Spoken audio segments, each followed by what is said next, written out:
welcome back to Cinema Corner. I'm Blake, and I'm here with my co-hosts, Alex and Josh. And welcome to the rebrand. This is now Volume 1 of Cinema Tasks.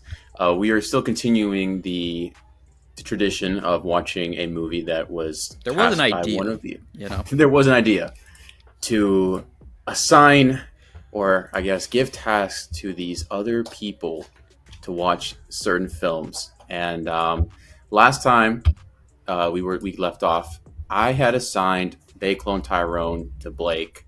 Blake had assigned 2001: A Space Odyssey to Josh, and then Josh assigned me The Edge of 17. So this is going to be our reviews for all three films. Who would I like to go first? Let's not all raise our hands at once. All right. I guess The Edge of 17 is first. So this is going to be the Edge of 17 review. This was a movie. This was a coming of age story. Chill. This stars obviously the Bay, Haley Steinfeld. She's in it, which kind of took me out of it, to be honest, because throughout the whole film, she's obviously acting as like an outcast, as a loser essentially, and I'm just thinking like, bro, this is unrealistic as hell, but whatever. I'll just try to like to kind of get my bias out of the way and just watch the movie for what it was. And yeah, it did for me, man. It's just a different level for me. So it probably doesn't have the same impact that it probably does for other people. Anyways, this is basically a story about a teenager. She's a loser. Her brother is like he's the shit, essentially, and she just has a shit life essentially, and seemingly her brother has a wonderful life. She loses her father at a very young age. I think she was 13 when she lost him. Obviously, when you get to present day, she's at 17 in the film supposedly, and then it's just like a story of a teenager in high school. She's awkward, and there's these other kids in her class that don't fuck with her. She has one best friend that she made in like second grade, and obviously there's conflict there when her brother has a party, when they're having a party at the house, and then she gets shit faced. She passes out. Her brother's friends leave, and it's just her brother and her best friend. They hook up, they become a thing, and then now she feels a certain kind of way towards her friend. So yeah, there's a whole thing there. I mean, it was a cool film. Would I watch it again? Probably not. Maybe if I'm like drunk and I just want to see her again on the screen and just go off. Hell yeah. Glad you were drinking some fluid there. Appreciate it. But, basically at the end, the two siblings reconcile. She finally embraces, just living life. And the movie ends, So as a film, I'll probably give it like a 7.7 out of 10. It was a well-made film. I'll give it that, but that's pretty good. 7.7. Way higher than what you're making it seem like. Yeah, for sure. I mean, you give it a 5. Well, let's be honest here. Let's be honest here. She brings the score up. So such a dork. I'm biased. Woody Harrelson was good in it. He crazy good. It was a really good film. I really liked that film. I forgot he was in it for a second. Yeah, I know. Yeah, he's what did you watch over you? He's the teacher. He's a teacher that obviously helps her, and he has like a sarcastic kind of relationship with her. Oh, yeah, man. But I just love his interactions with it because he's like, "Hey, you're a student. Get the fuck out of my car." Yeah, I know. He's like, what are we doing here? Like, do you know what I like about lunchtime? When I'm by myself and you're not here. Yeah, I just thought he was a funny teacher. He was. Shout out him. I guess I'll go next since Alex gave me mine and he just gave his review. Alex gave me They Cloned Tyrone, which is a Netflix movie coming out 2022 or 2023. recent. Stars John Boyega, obviously our favorite Star Wars character. Jamie Foxx and Fontaine from MCU. I don't remember her name. Yeah, her too. These three star in this movie. This movie is pretty interesting in terms of the way it's shot. It is shot a little bit to look like a movie, kind of made like an older movie, kind of in the 80s. I would say kind of is the time range that it gives off. But yeah, this primarily follows a character named Fontaine, not Tyrone. We'll get to that.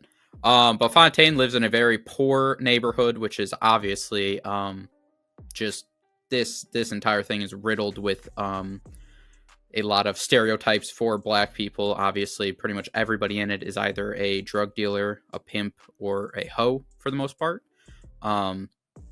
And you kind of just see it starts off kind of just showing that he is just a drug dealer, kind of living his life trying to get money. He ends up going to meet Jamie Foxx's character, who's a pimp, and try to get money from him.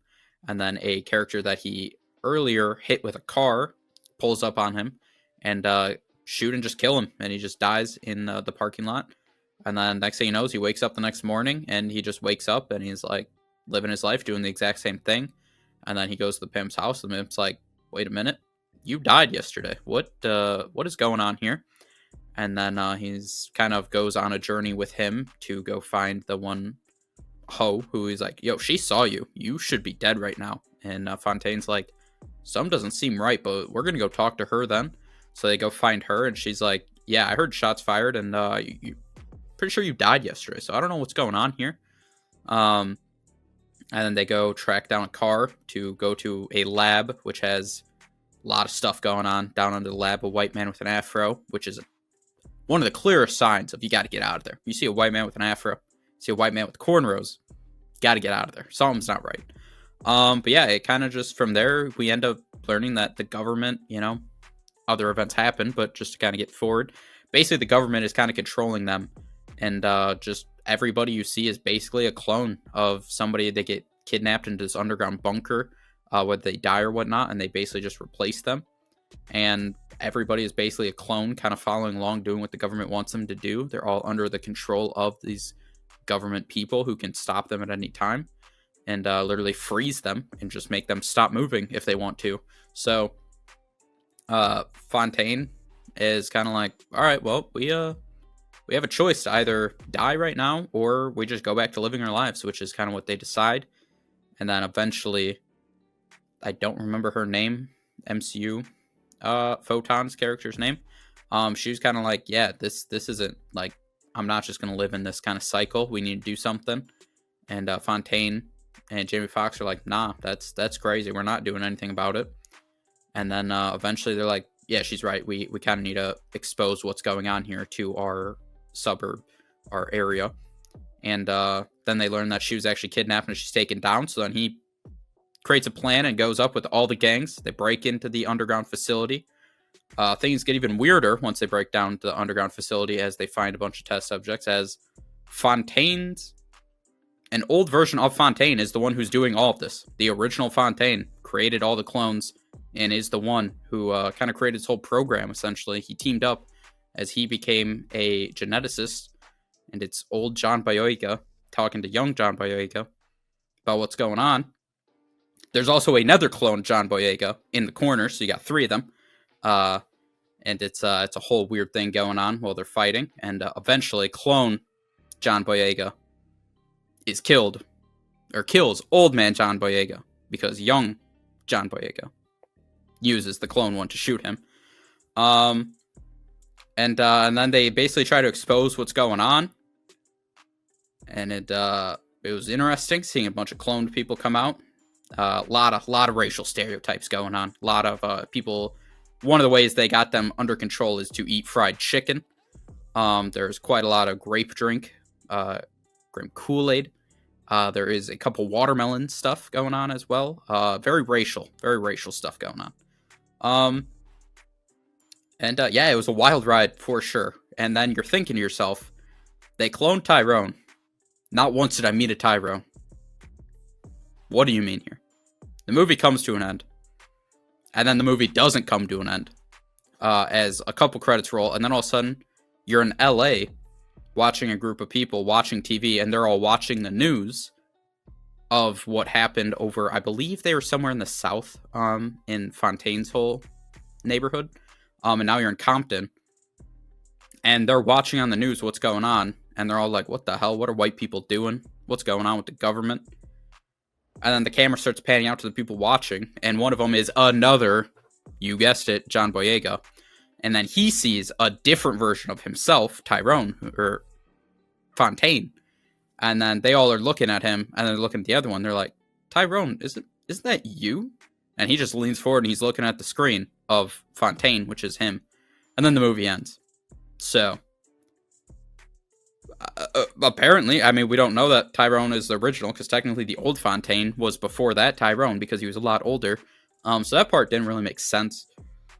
Overall, this was a journey. There's a lot of twists and turns of, what am I watching? What is going on here? I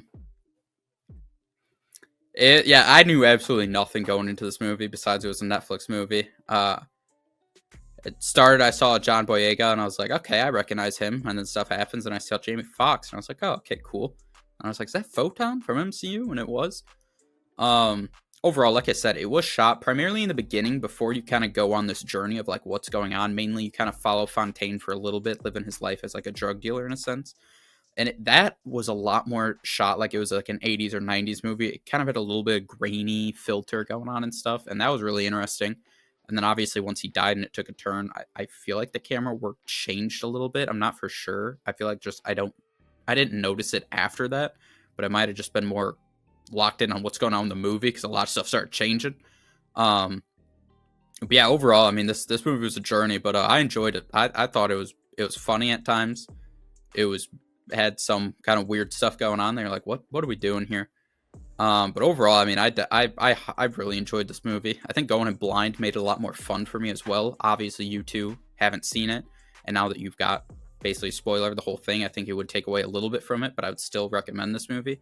As I really enjoyed it. I think I'll give it like an 8.5 out of 10.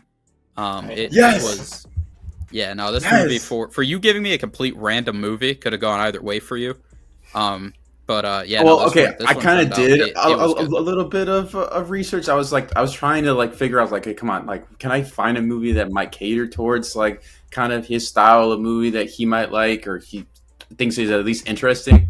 And then I saw this one. I was like, okay, he might like it just based off like the brief synopsis of it and the actors in it. I was like, okay, he might enjoy this movie. And I just threw like a fucking a ball out there, like, please. I'm hoping he at least like enjoys it, and to give it an 8.5, I'm satisfied. Yeah, this is well, like I said, it definitely, now that you guys have heard spoiler reviews, take away from it, but this is one that I would recommend to people to check out, especially if you can go in as blind as you can. Which obviously, if you're watching this episode, you're not anymore, but this would be one I would say. It's on Netflix too, obviously, so it's streaming. It's easy to watch. It's relatively short. It definitely is under 2 hours for sure. I want to say it's probably like 145-ish would be my guess. So it's relatively quick, but yeah, this one's worth checking out, I think. Okay. Yeah. All right, man. So two good movies so far. All right. This one won't be. We'll never have three. I had 2001 Space Odyssey, a movie that came out in 1968 before the moon landing. I want to start off by saying that this movie has such a long intro. I actually had to pause the film, exit, and I restarted it because I thought my TV wasn't working. It has a 5-minute intro of a black screen. On purpose. It's a 5-minute black intro. Like just black, like nothing else. Just black, and then at the final minute, it starts some music. Yes. I see. Yeah. Yep. So, after surviving that, it goes into 20 minutes of of the first apes. Just messing around, just being apes, developing into humans, and a random black stone drops. Now, I think I may have confused. Barbie makes a reference to two apes. I think it's actually referencing Space Odyssey and not Planet of the Apes. It Um, is. That's the whole point okay, of I thought it Barbie. was. It's referencing this movie. I thought it was referencing the old Planet of the Apes because I know those were also classic hit. Yeah, I learned that really quick, and that made it funny. Um, so the stone comes down, right? There's a random stone comes down. You watch a scene, you watch the stone for another 10 minutes, and then they finally get encouraged to start touching it. And what's funny is how committed the actors were to actually like doing a good job of being apes, especially for like back then. Like their costume design was really good and the acting was good, but because it's such a like obscure, insane scene, it was hard to take it serious.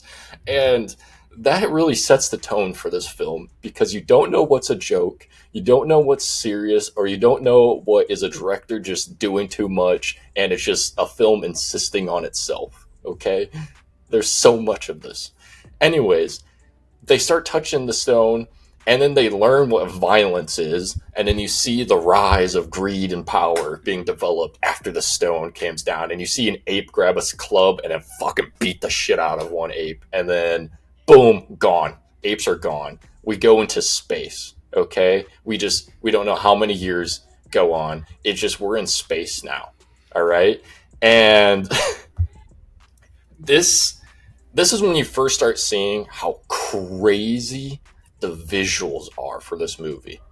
If I didn't know for going into this film, if I knew absolutely nothing, like if I would probably show this film to my brother, I could easily make him. If you take the audio, basically you take the audio out of the film, and you just watch it visually, I could probably convince my younger brother that this movie came out this year. The visuals hold up. It's insane. And now it makes sense why there's such a conspiracy about the moon landing being fake, because it comes after this, and the conspiracy being that the director for this film helped the government with the moon landing, because it's crazy. It really is. Genuinely, it is one of the most stunning films I have seen in my life. It's that good. And it came out in 1968. Insane. And now the bad parts. So we get to the space station, and it's 1960s writing. Okay, you've seen old films. They just yap. They will just yap, and there's nothing actually being developed because they didn't know what writing was back then. Okay, and they're just talking for such a long time, just like casual talk, and then they would drop something and be like, "Oh, we heard something happened at this other space station and there's no more travel to that location." And then you learn that this guy that you think is going to be now the main character, he is one of like the spokesmen for the government for space, that controls the travel to these other locations. So basically the train stations, but for space travel. He was like, he makes up a lie like that it's an infection or something, and he kind of dodges the questions, and you think, oh, okay, so are we about to get some like crazy shit that's going to happen? He finally, after 15 minutes of them just sitting at a table talking to people, we finally see him leave the space station, and he goes to the space station that we've heard that something has happened, that it's gone dark, nobody knows what happens, they're making up rumors that some infection has spread, some virus, some zombie bullshit going on, right? He gets to the space station, and he immediately says, "Thank you guys." It basically holds like a meeting with a bunch of powerful people, and he says, "We thank you for being quiet about this. I know that this impacts everybody's businesses as well as the funds of the government, but we need to make sure that we keep this a secret." And then it's revealed, he's talking about the stone. The stone has appeared now somewhere else.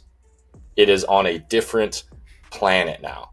It's not on Earth anymore. It's on a different planet, and it looks different too. Okay? So it's all about the stone. You think, okay, we're going to learn some shit about the stone.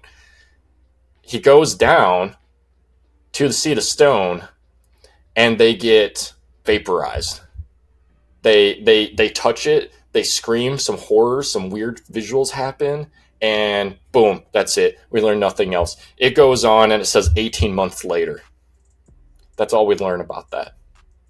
So the main character, we never see that guy again. We learn nothing that happens of that area, that planet, that station, nothing again. It is not mentioned again for the rest of the movie. Now we see what I knew about this film going into it. What I thought is that it was going to be about the first sci-fi movie about rogue AI. We see Hal 9000. He makes the appearance. I was like, okay, this is when this movie's about to fucking go off. I'm ready for it, because this is some crazy good writing to have such good AI writing in 1968 before we even land on the fucking moon. Okay, that's how fucking crazy this is. Also, the ship designs too. I will have to say another thing. Crazy how good they were and realistic. As in, like, they weren't crazy designs. Like, it was realistic stuff. Realistic, like, thrusters where they're placed on. Like, you can tell there clearly was some work with NASA for this film, which it did. And it just also kind of adds to the craziness that somehow this still is an old film. Anyways, we see Hal. So we think this dude, all right, some crazy shit's going to happen now. And they're on just a shuttle to colonize, basically. Things start going crazy, blah, blah, blah, blah, blah, blah. What happens is Hal 9000 randomly gets corrupt. We don't really know why he gets corrupt. And the astronauts start discovering this, and they try to have conversations about it. Basically, you have about 20 minutes of scary AI, and then it quickly gets resolved. And the astronaut survives this interaction. Everybody dies but one guy. And he continues the path to go find. We end up finding out what the original path wasn't actually to colonize. It was they're going to go see the stone again. So it was some conspiracy thing. It wasn't actually going to colonize anything. No, they were sending these astronauts to find the stone. And Hal 9000, we don't know why he actually ended up getting corrupted, all that, whatever. So the astronaut decides, instead of going home, instead of canceling the mission, he's like, nah, I'm going to go see the stone. We learn nothing more about Hal 9000. All that's over. All the AI thing I thought about going this movie, gone. That's it. I get him for 20 minutes. All right, I got more about apes learning how to beat each other with a club than I got with my AI. Okay? Here's where the film just goes fucking nuts. Okay? This guy's name is Dave too, by the way. Make sure to note Hell that. yeah, Dave. It's Dave. This is Dave. This is where the classic line about when Hal talks to Dave. Yeah. So I can't let you do that, Dave. He decides to continue the mission, he finds the main rock, and then he starts tripping balls. Instead of like getting like vaporized and getting killed, instead the stone makes him wake up in a bed. And you're like, how's he in a bed now? And he gets out of the bed, and then he tells something's weird going on. Then he sees the stone is in the bedroom with him. And he's like, oh, okay. Then he sees in the mirror, he sees an older version of himself. And then so he's really tripping. He's like, what's going on? And then it basically goes of like literally 10-15 minute scene of just like green waves of like someone just like if they close their eyes and there's just weird acid trip going on of just weirdness for 10 to 15 minutes. That's all you see is like these green waves of them trying to design an acid trip with 1960 CGI and stuff like that. Okay? That's it. You don't see Dave anymore. We lost Dave. Okay? We lost The Rock and we lost Dave. We're on this trip with them. Then he's gone. Then, out of nowhere, there's a baby, and have you seen Death Stranding? Have you seen the baby that's like in the dude? It's like that. It's like this. He's in a bubble. A baby in a bubble appears in space, floating towards Earth. Movie ends. What? The movie ends with a baby in his womb, floating in space, heading towards Earth. Like it's an asteroid size baby. Well, Josh. Yeah. Movie ends. I just real quick want to get out in words of Dwayne The Rock Johnson. Mhm. You're welcome. I know you wanted to watch that movie, and I'm happy. I'm happy you got around to it. It was crazy. Keep in mind, this movie's 2 hours and 30 minutes too. So it's just, it was obviously I was entertained by just the craziness of it. But the writing is so bad. I mean, what is going on? It keeps tricking you and thinking that you're going to see the development of like, oh, you see the apes developing, and then I knew about how he's going to come over, so it's like, oh, hey, I was going to replace the humans, blah blah. And then each time this rock appears, and you learn nothing from it. It's all assumptions and theories about what the point of the rock was, which is annoying as shit. Yeah. And then the baby at the end, the acid trip. Seriously, I'm not even exaggerating. It's a full 10 to 15 minutes of you just staring at a screen. And it's like lightly blue tints with green waves, purple waves going everything. That's it. So I gave it a 5.3 out of 10. The 5 is definitely for the fact that it is visually stunning. I think if you are a film nerd, it's worth at least looking at the scenes for the movie because it's so good. But obviously, actually watching the movie, no, I can't recommend it. Can't watch it again either. Yeah. Yep. What a journey. What an absolute journey that was. Yeah. Naturally. Mm-hmm. 3 great movies, all following very similar themes. And with now comes the point where we give each other a new movie to watch, and we will come back in about a month or so and review those ones, give new ones. So, Alex, thoughts? Whoa, doesn't Josh have to assign? Yeah, it would be me it's always the last person to review. Yeah, always the last person. Everybody knows. Yeah, so Blake, I have you. So I have a couple movies. I think you've definitely at least maybe seen 2 of these, but I don't remember. Have you seen A Star is Born? I have not. There's your movie. All right. Bradley Cooper. Sweet. Your favorite. Love Lady Gaga movies. Yep. Alex, means I have you. And I think it's finally time you become an adult and you watch a movie that everybody in their life needs to watch because of the excellence this movie is. And that's Top Gun Maverick. Okay. It finally ends. It finally ends. The streak. I don't even know when the movie came out. When was it? 2022? 2023? 22? Well, yep. I almost made it 2025. You're welcome.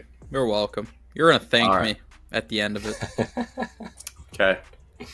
All right. Well, here goes, Josh. Have you seen Gone Girl? I have not. Perfect. Thank you. Okay. Gone Girl it is for you, buddy. You are watching Gone Girl. Okay. Look at that. Speed. I was prepared to just go off a list now, like a random internet list. I'm like, please, this was the last one I had for you. But yeah. Well, we now have our next ones. As I said, check out about a month or so. We'll be coming back with these movie reviews and giving each other new ones. That's going to do it for this one. As always, like the video, subscribe to the channel, and we'll see you guys in the next one.